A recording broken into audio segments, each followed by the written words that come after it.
And I'm Lauren. And our podcast is just a nice little podcast that's dedicated to all things Sarah J. Maas related. Now, the past few weeks, we've talked about a lot of ACOWAR and ACOTAR and ACOMAF. And last time we did a Rip It or Ship It thing. And so today we decided, you know what? We should probably talk about the Throne of Glass series a little bit. And so today we're actually going to be talking about our favorite Aelin fan theories as to what's going to happen to her. So spoiler alert, if you have not read Empire of Storms, stop listening right now. Yes. Major spoilers ahead. Major spoilers ahead. Alright, so let's see. Of course, when we left Aelin in Empire of Storms, she was being whisked away in an iron box, surrounded by chains, with the promise of being tortured sadistically and knowing that she was going to have to die in order to forge the gate or whatever to, defeat Erewhon or whatever, right? Did I get that right? Yeah. So, that's where we were left. And of course, Rowan with his, where is Aelin?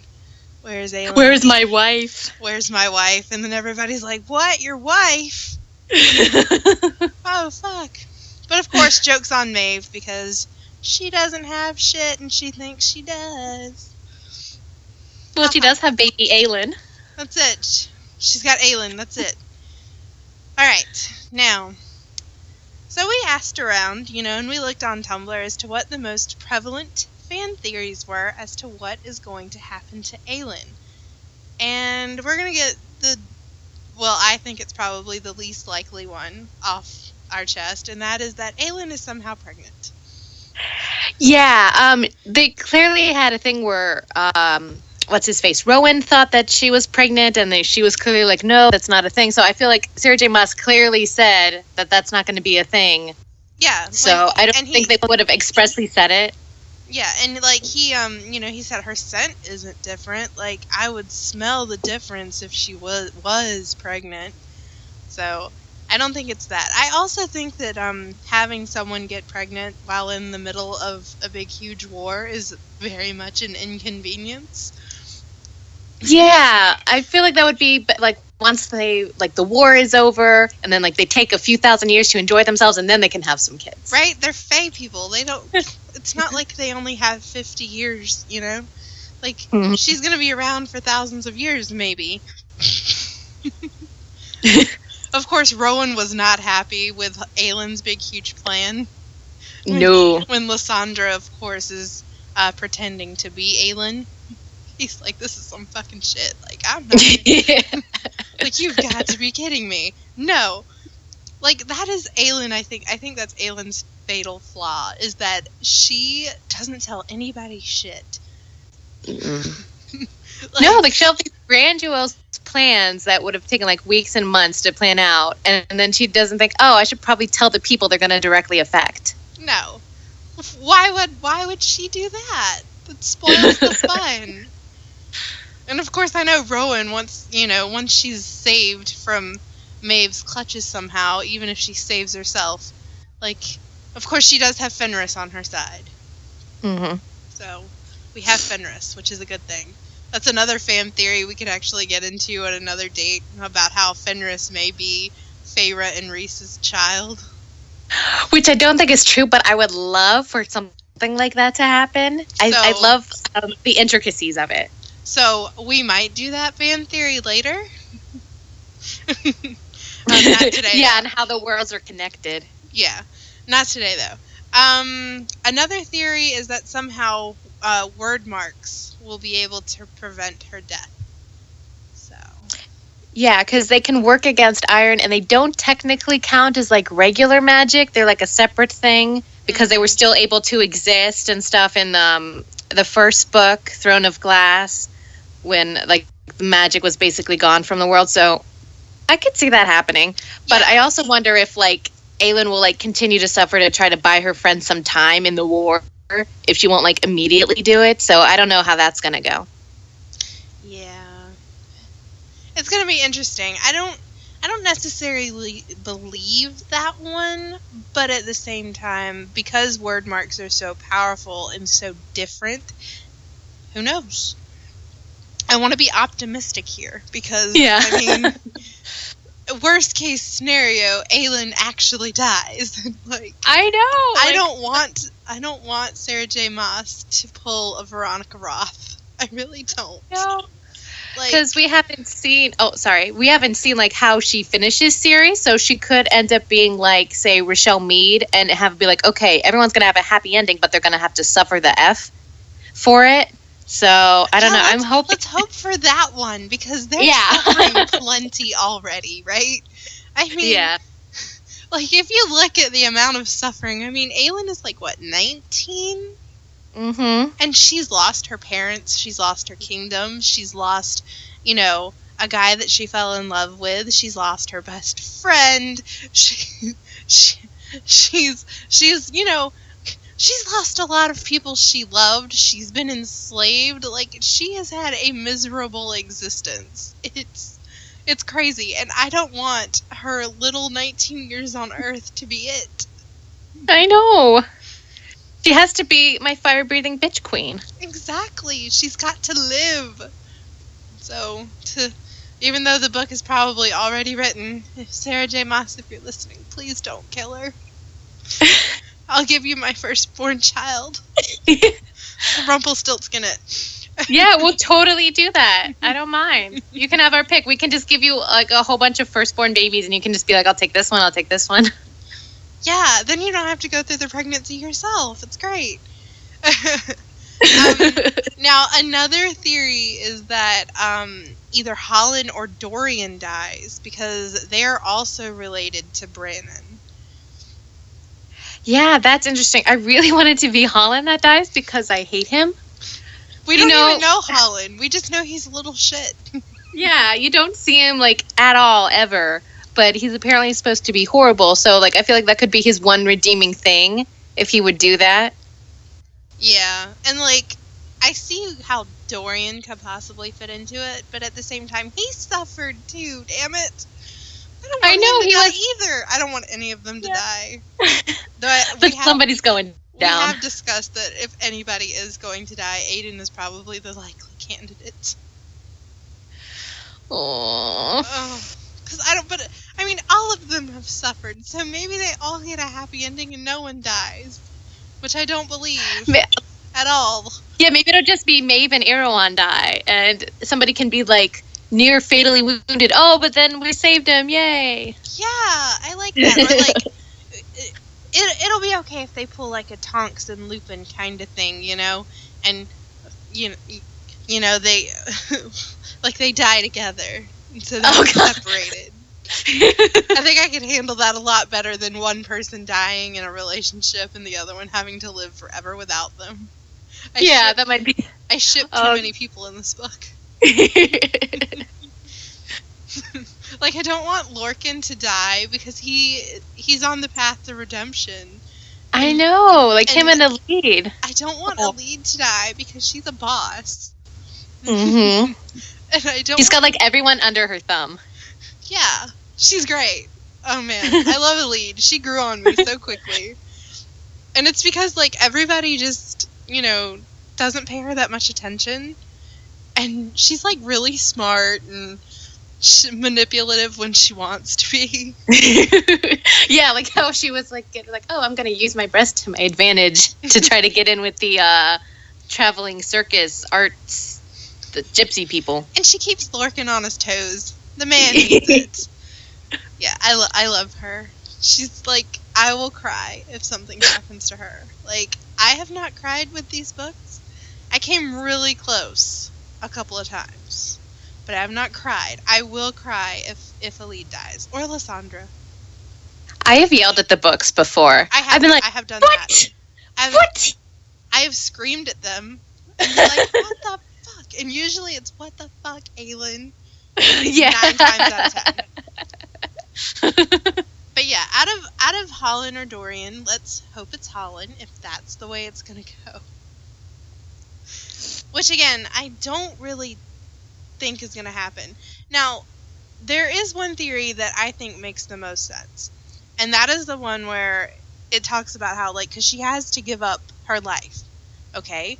Well, what if there is a way around that? Because technically, she is part human and part fae, right? So what if she only has to give up, say, her human life, but she's still a fae? Or she has to give up her fae life and is still human? Technically, part of her died. It's kind of like the Harry Potter uh, Horcrux thing, you know? Like, technically she died, but only a part of her. I And feel then you like, get that. Oh, sorry.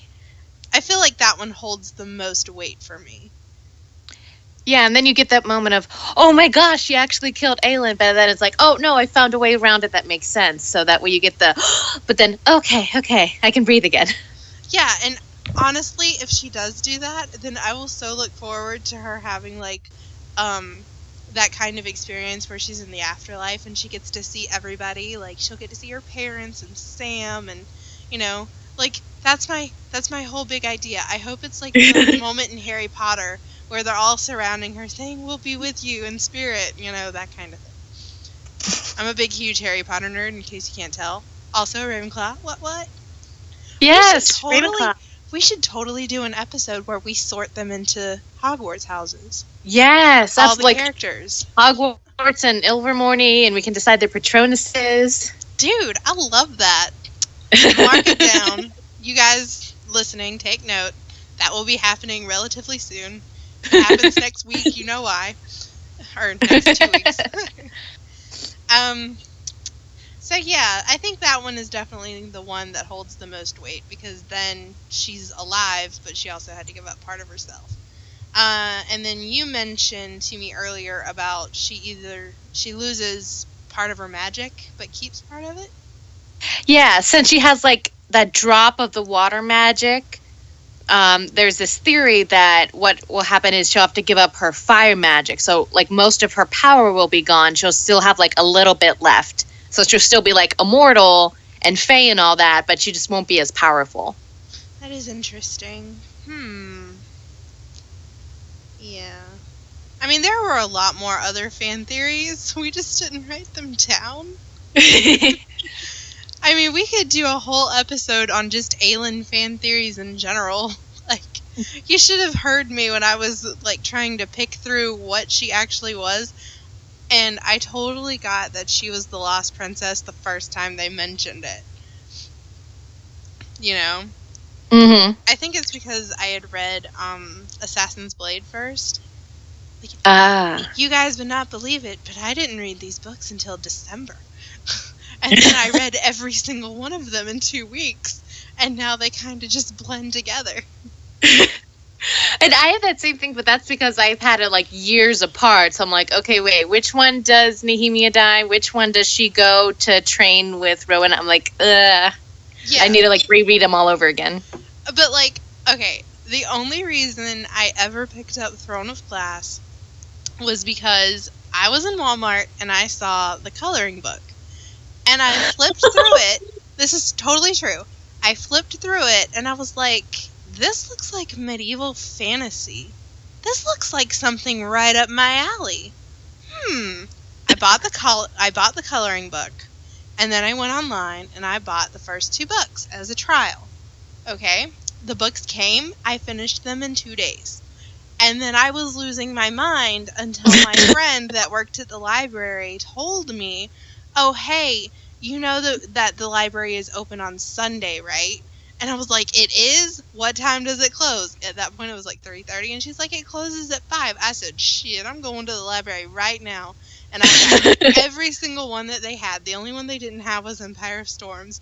I brought them home. I read them within the next week and a half, and then I went and bought Empire of Storms and read it. Like, that's how good it was, and how it captured me. I told my mom this is the first time that I had been really excited about a book series since Harry Potter, which is saying something. They are so well plotted, and I started to get into the books a little bit before Heir of Fire came out.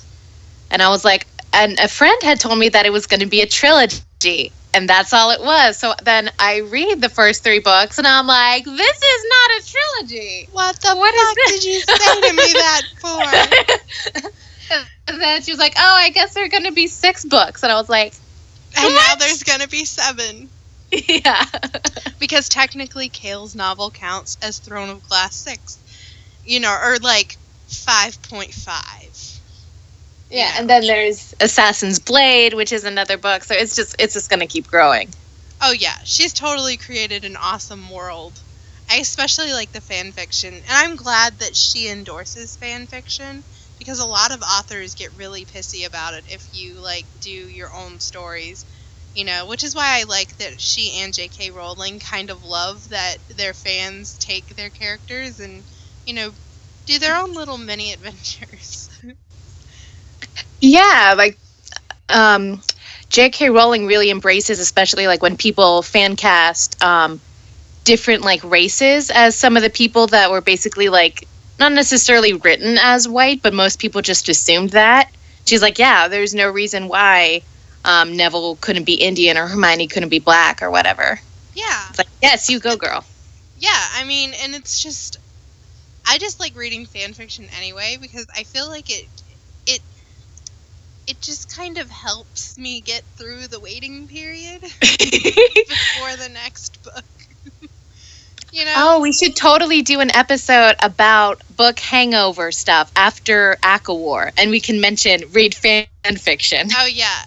Like, you guys don't know, but I get the feeling that we're going to do a 2-parter on the post-mortem when we read ACOWAR, because Yeah. I'm sure we're going to have a lot of shit to talk about. And we'll have to split it in 2, because you guys don't want to listen to us any more than 30 minutes. No. Like, I'm sure you enjoy us, but at the same time, we don't want to be really, really, you know, talk too much. We talk enough. But yeah, I mean, it's just, I'm so excited for that one. I say it every time we mention it, but oh my god, May 2nd cannot get here quick enough. I know, it's just so exciting. Like, okay, we're finally going to see how this one's going to end, and we'll have so much stuff wrapped up. And it seems like it's going to be a huge book, which I'm actually really excited it's her for. Longest one. So, yeah. I mean, it's longer than Empire of Storms. So that's going to be great. Oh, and the cover looks awesome. Have you seen the cover? Oh, yeah. Oh, I also like that the pictures for the back cover and the side panel, when you open it up, have been released. And on the back, it says not suitable for younger readers. And all I could think when I saw that, I was like, ooh, there's going to be some sex. We're going to get some smut. I'm so excited. And maybe a violent death or two from Tamlin? I don't know. Somebody should get a violent death. Oh, yeah, I'm sure somebody's going to die. That I believe wholeheartedly. I don't think it's going to be any of the main people, though. I hope not. I need my inner circle to stay intact. Yes. I mean, it's bad enough that Cassian has kind of lost his wings. Or was it Azriel? It was Cassian, It yeah. was Cassian. Cassian's wings were destroyed by those ash spikes. My poor baby. Him and his boob grab himself. He totally deserved that slap in the face. Yes. I know we were supposed to only talk about Aelin. I'm so sorry. We have segued so far off track. We're such ACOWAR whores. We'll be better after we read ACOWAR. Who am I kidding? No, we won't. No, we won't. We're bad. We're very, very bad podcasters. Oh, goodness. Oh, I did actually watch something on a YouTube video the other day about, so a lot of people have been sending Sarah J. Maas death threats, which I didn't know was a thing.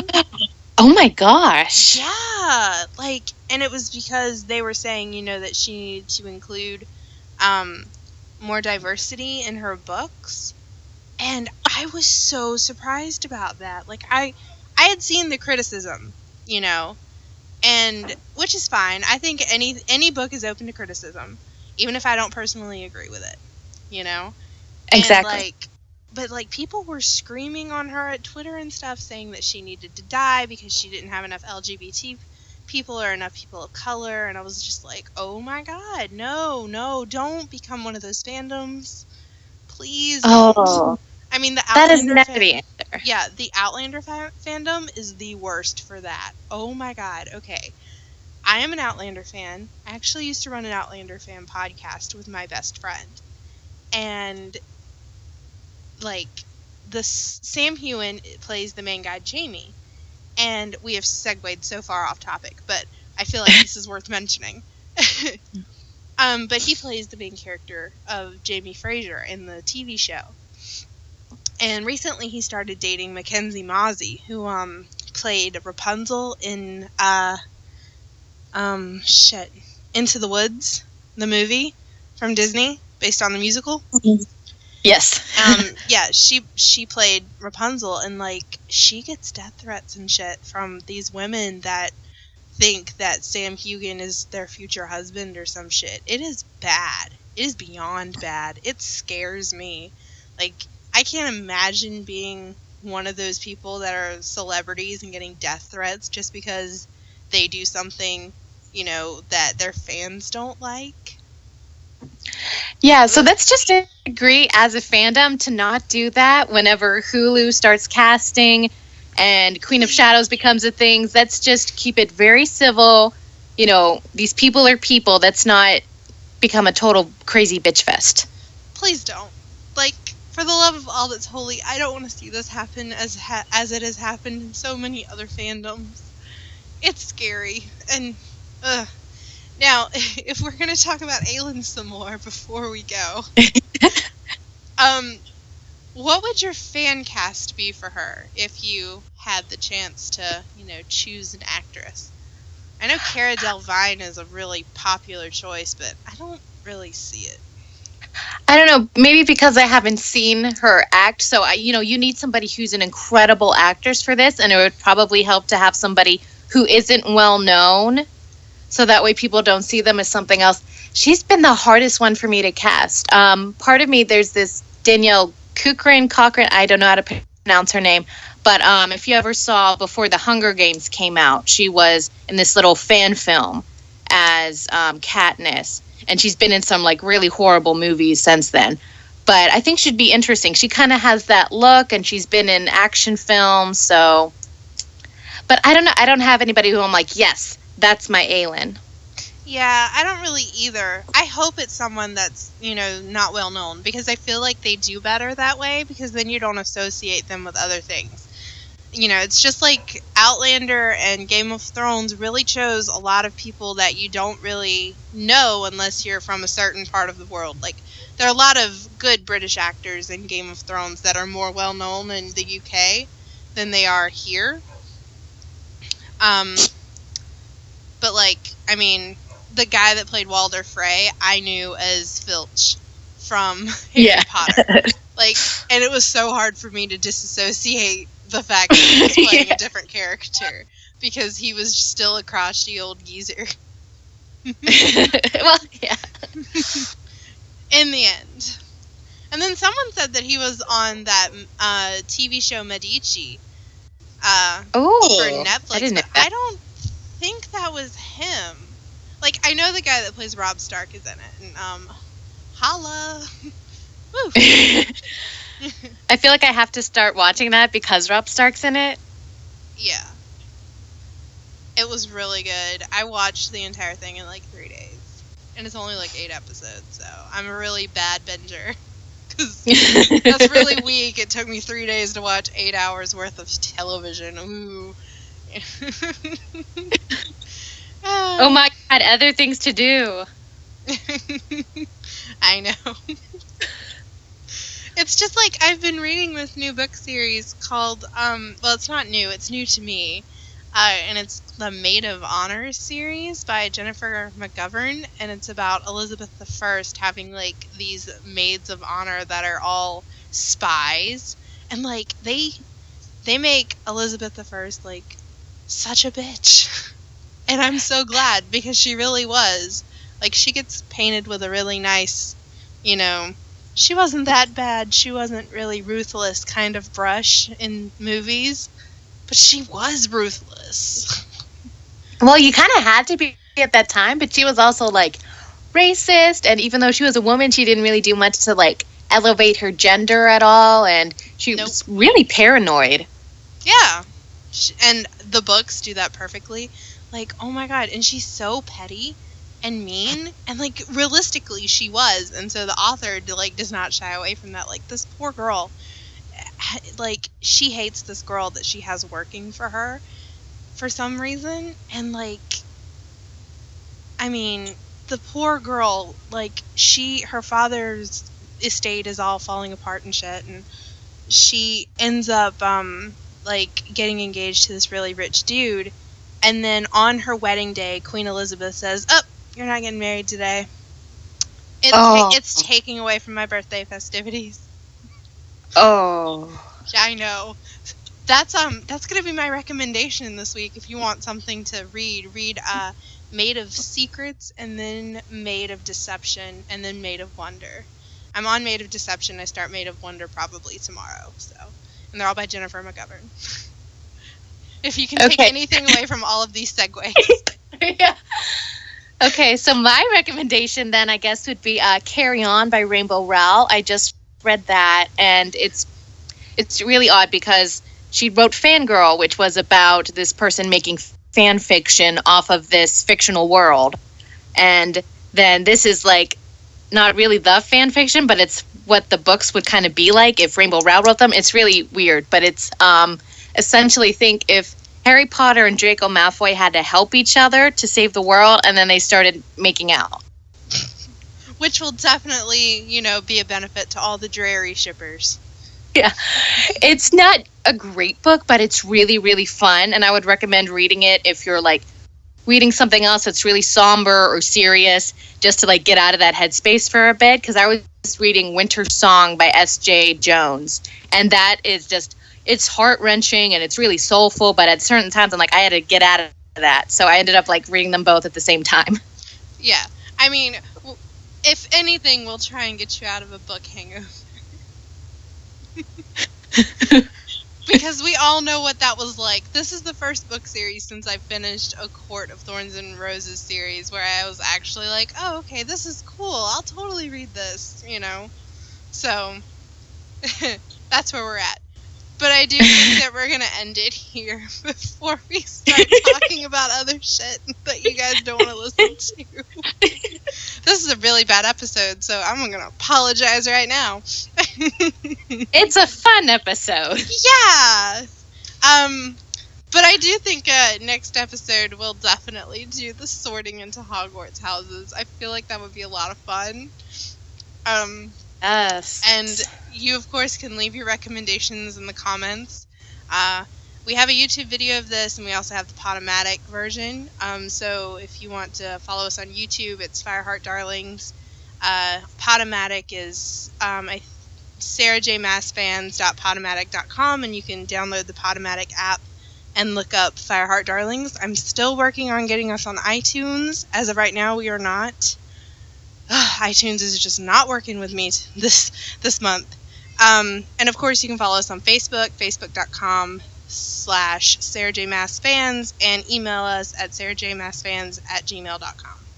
So I think that covers all of our links. Oh, our new Instagram, Lauren. Yes, you search under, it's Sarah J. Mass Fans again, and I have like a new picture, like icon avatar thing that says of Court of Fields and Fangirls. We just have, I think, a little over 100 followers now. Yay! That's awesome. And we have almost 700 followers on our Facebook page. So I'm super happy about that. So I feel like that is amazing. So thank you guys for listening. And we will see you in a couple of weeks. Bye. Bye.